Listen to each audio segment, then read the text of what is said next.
भगवान विष्णु के वामन अवतार की कथा असुर राजा महाबली पर केंद्रित है।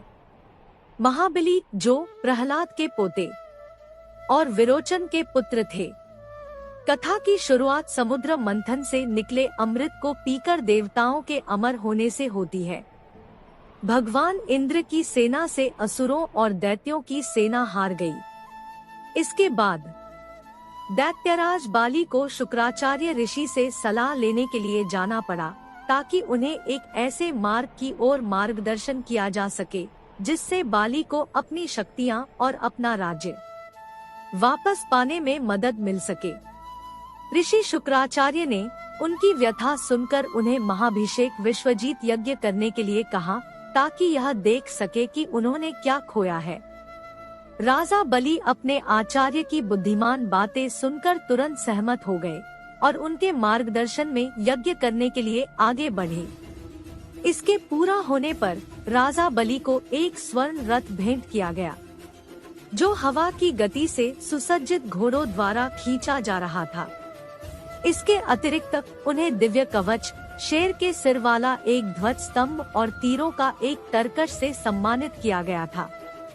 उन्हें एक शंख भी दिया गया था, जिसे बजाने पर भयंकर ध्वनि निकलती थी, और एक माला भी दी गई थी जो कभी नहीं सूखती थी। अपनी नई संपत्ति से सुसज्जित होकर राजा बलि ने भगवान इंद्र के खिलाफ युद्ध के मैदान में प्रवेश किया, और इस बार राजा बलि विजयी हुए।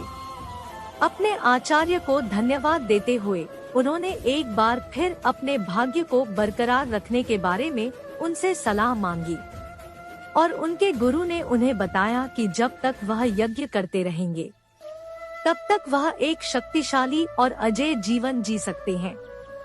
उसे गरीबों और ब्राह्मणों की भी मदद करनी चाहिए। दूसरी ओर भगवान इंद्र बृहस्पति ऋषि के पास यह समझने के लिए गए कि क्या बाली को उखाड़ फेंकने और अपनी शक्तियां वापस पाने का कोई रास्ता है। फिर उन्हें भगवान विष्णु की खोज करने का निर्देश दिया गया। भगवान इंद्र ने सहायता पाने के लिए भगवान विष्णु की पूजा की। भगवान विष्णु भगवान इंद्र की मदद करने और बाली को मारने के लिए सहमत हुए। तब भगवान विष्णु ने वामन के रूप में अवतार लिया और खुद को एक ब्राह्मण के रूप में प्रच्छन्न किया और उस स्थान पर गए जहां शुक्राचार्य और दैत्यराज बलि द्वारा यज्ञ किया जा रहा था। राजा बलि युवा ब्राह्मण से पूछने लगे कि वह क्या चाहता है। वामन ने ब्राह्मणों और गरीबों के प्रति राजा बलि की उदारता की प्रशंसा की और उनसे अपने 3 कदमों की दूरी वाली भूमि का मालिक बनने के लिए कहा। ऐसी विनती सुनकर उपस्थित श्रोता हतप्रभ रह गए। युवा लड़के द्वारा मांगी गई भिक्षा की हास्यास्पदता पर असुर लोग हंसी में चिल्लाने लगे। दैत्यराज बलि इस युवा विलक्षण लड़के की इच्छा पूरी करने के लिए सहमत हो गए। सहमत होने पर युवा लड़के का छोटा रूप आकार में बड़ा हो गया। कुछ ही समय में वह पूरे ग्रह से भी बड़ा हो गया। उन्होंने एक कदम उठाया जिसने पूरी पृथ्वी को कवर कर लिया, और अगले कदम ने आकाश को अवरुद्ध कर दिया जो कि अमराव्यो है। और उन्होंने राजा बलि की ओर देखा और उनसे पूछा कि तीसरा कदम कहाँ रखें। यह श्रेय की बात है कि राजा बलि अपने वचन पर कायम रहने के लिए दृढ़ थे, और उन्होंने वामन से कहा कि वह उनके सिर पर तीसरा कदम रख सकते हैं। यह सुनकर भगवान विष्णु अपने असली रूप में प्रकट हुए और राजा बलि को आशीर्वाद देकर पाताल लोक पर शासन करने की अनुमति दे दी। इस प्रकार बाली पाताल लोक चला गया। भगवान विष्णु के वामन अवतार के कारण इंद्र और अन्य देवताओं ने अमरावती पर कब्जा कर लिया।